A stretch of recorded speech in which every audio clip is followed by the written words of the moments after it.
Oke, jumpa lagi Mas Bro di channel Teknik Kreatif Alternatif, atau selamat datang yang baru ketemu dengan channel ini. Kali ini saya mau berbagi pengalaman memperbaiki mesin las berpenguat MOSFET, yaitu merek Tenjima ARC 120 ampere. Eh, saya di bidang elektro ini hanya sekedar hobi. Jadi kalau nonton ini bukan berarti saya ilmunya di elektro ini benar-benar mumpuni, tapi ini saya memberanikan diri untuk memperbaiki mesin las ini, istilahnya nekat lah, dan hanya berbekal sedikit ilmu yang saya bisa. Nah, ini mesin las mati, tidak ada api, dan setelah diukur tegangan di konektor kabel kabel las ini, tegangannya tidak ada. Kemudian saya coba pegang resistor dan kapasitor milar itu yang gede-gede itu. Nah, dia kalau dipegang tidak ada panas, berarti dia tidak bekerja. Nah, kalau dipegang agak hangat atau panas, dia baru bekerja. Nah, ini saya coba tes atau sentuh di MOSFET totem pole ini, yaitu IRF Z24N dan IRF 9Z24N, yaitu MOSFET dengan tipe N channel dan P channel. Saya curiga ini saya pastikan MOSFET totem pole ini rusak, jadi saya mau bongkar, saya cek dulu berapa biji MOSFET yang rusak. Kalau pas disentuh itu hanya satu sih yang panas, kemungkinan cuma satu yang rusak. Tapi alangkah baiknya untuk lebih meyakinkan, saya lepas semua, saya cek semua MOSFET-nya. Untuk nanti perakitan ulang soket ini, masing-masing soket berbeda, jadi nggak terlalu susah lah untuk merakit ulangnya nanti. Kita bongkar semua itu baut-bautnya, kita lepas. Kemudian, oh iya, urutannya MOSFET itu, kalau posisi MOSFET di atas tadi itu, yang paling ujung itu IRF 9Z24N, terus ke depan lagi IRF Z24N, kemudian IRF 9Z24N, terus yang terakhir yang bagian kemari yang mendekat ke kita ini IRF Z24N.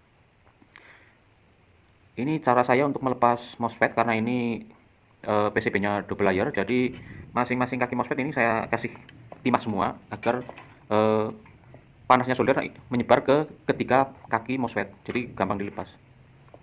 Nah, caranya seperti itu. Di lubangnya MOSFET itu kita taruh apa, pincet atau apalah, sambil ditarik, dipanasi, nanti dia lepas.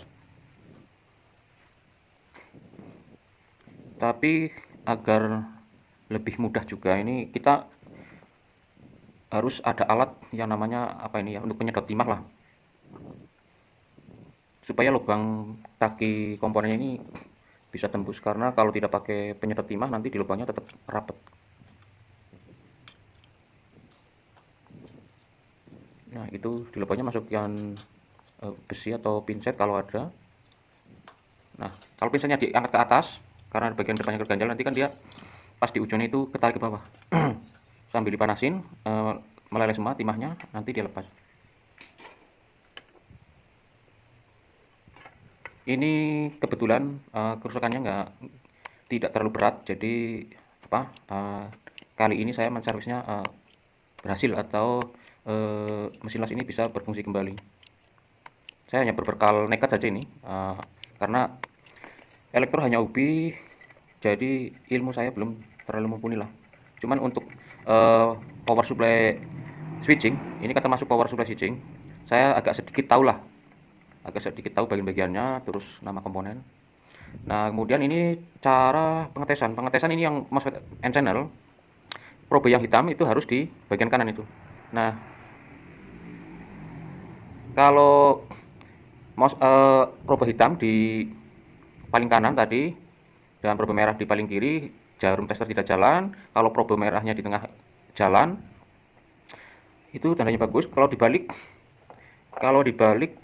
seperti itu tadi, yang probe hitam tetap di kanan, jarum tidak bergerak.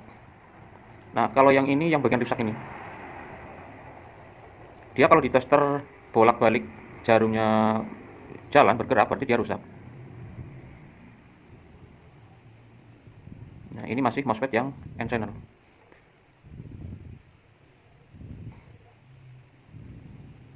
Oh, ini yang P channel. Ini yang P channel kebalik dari proses pengukuran N channel. Pokoknya seperti itu ya. Ini apa? Cara mengetes MOSFET-nya. Tadi saya tidak lengkap karena harus agak panjang sih durasinya.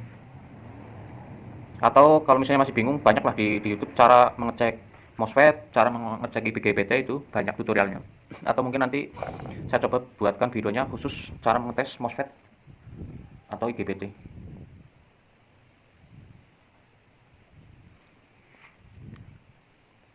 Di mesin las ini kerusakannya apa? MOSFET sepasang dia rusak atau dua biji rusak, yaitu P channel dan N channelnya itu masing-masing satu rusak. Atau satu pasang, kalau satu pasang berarti maksudnya dia tipe P channel dan N channel. Kebetulan saya ada bekas ini karena saya suka ngumpulin bekas-bekas barang elektro, jadi tujuannya suatu saat mungkin komponen ada yang bisa digunakan. Nah, ini saya menggunakan bekas juga dari mesin las yang sudah terlalu berat kerusakannya lah. Tapi kalau misalnya beli baru pun ini MOSFET-nya tidak terlalu mahal. Kalau tidak salah kisaran 15.000, 10.000 sampai 15.000 lah. Beda toko biasanya beda harga kalau online.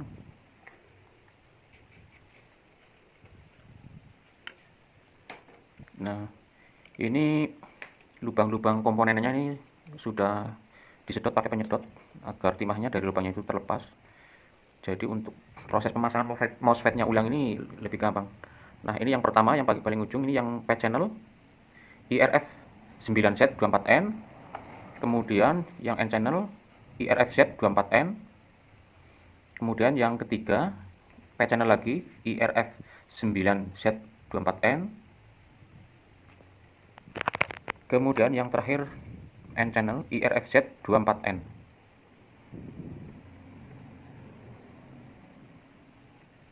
Karena jarak kaki atau jarak pin ini cukup rapat, jadi usahakan proses penyolderannya itu hati-hati, atau setelah disolder diteliti ulang. Siapa tahu solderannya ada yang saling nempel.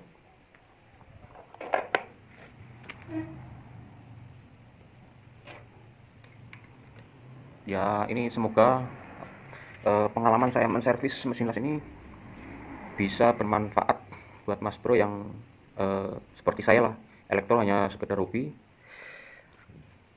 Jadi kalau hobi itu biasanya kalau orang yang tidak terjun langsung jadi itu sering tukang servis biasanya itu karena jarang pegang atau memperbaiki barang elektronik, biasanya itu ada yang lupa atau ilmunya masih belum mencukupi. Ya setidaknya ada gambaran lah kalau misalnya punya mesin las, ada perusahaan yang ciri-ciri kerusakannya hampir sama ya, seperti inilah. Nah, ini jarak kaki atau jarak pin solderan ini saya cek ulang. Nah, hasilnya seperti ini. Jangan lupa dibersihkan, saya bersihkan menggunakan thinner, menggunakan kuas. Setelah itu saya coba pasang, saya rakit ulang, dites seperti apa, apakah mesin lasnya ini sudah bisa bekerja. Ini mesin las bekas. Saya dapat mesin las bekas ini. Sebenarnya sudah lama, cuman saya ragu-ragu mau memperbaiki dan tidak sempat waktu juga. Jadi baru kali ini saya coba beranikan diri untuk memperbaikinya. Soket beda semua, jadi tidak terlalu khawatir akan tertukar, aman. Pertama, soket yang dari bawah, yang di bagian primer itu dipasang, tapi soket yang besar ini, yang sebelah kanan, untuk pertama kali tes, soket yang sebelah kanan jangan dulu dipasang. Nah, yang ini dulu dipasang. Yang paling kanan itu yang besar, yang ada kabel 4, 2 merah, 2 hitam, itu jangan dulu dipasang untuk pertama kali testing. Testing ini hanya untuk memastikan apakah komponen di bagian driver MOSFET ini sudah bekerja. Jadi caranya kita sentuh kapasitor milar sama air kapur ini yang batnya besar. Kalau dia sudah mulai hangat, berarti dia sudah bekerja. Nah, ini MOSFET-nya sudah tidak panas, adem. Dan resistornya ini yang putih, yang gede-gede 4 ini, air kapur, resistor kapur ini sudah mulai hangat. Jadi bagian di driver gate-nya ini sudah bekerja. saya matikan dulu, kemudian nah soket ini terakhir kita pasang. Setelah soket ini dipasang, baru nanti kita ukur output dari mesin las ini atau konektor yang ke kabel las. Kalau tegangan sudah ada, sudah muncul, berarti ini sudah bekerja keseluruhannya sudah bekerja dari mesin las ini.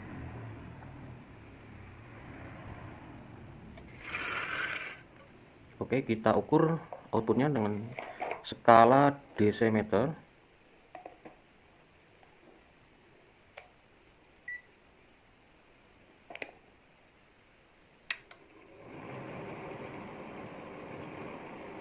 Nah, tegangannya sudah muncul atau sudah ada. Jadi tegangannya sekitar itu 50 sampai 60 lah. Masing-masing mesin las biasanya berbeda.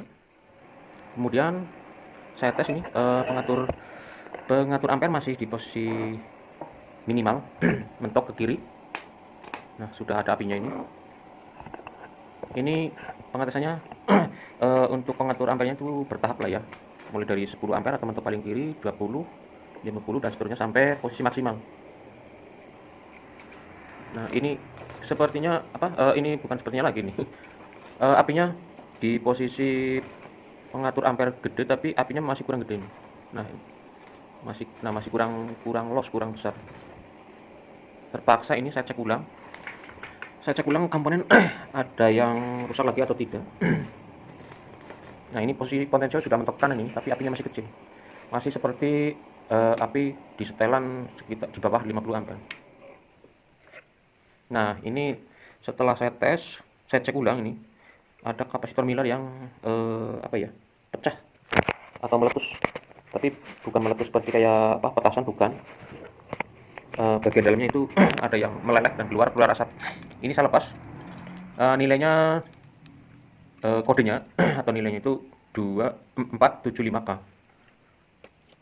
Ini saya gunakan juga kapasitor Miller bekas dari mesin las juga, kebetulan sama. Sebenarnya itu di bagian itu sepasang itu cuma satu yang rusak. Cuman untuk lebih meyakinkan saya ganti semuanya saja.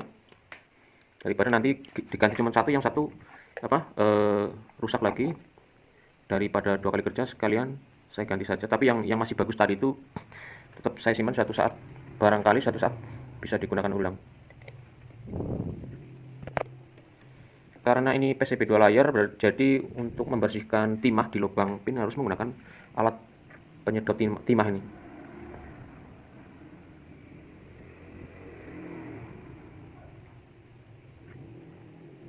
Saya hobi elektro sebenarnya, ini alat tidak terlalu lengkap juga ini.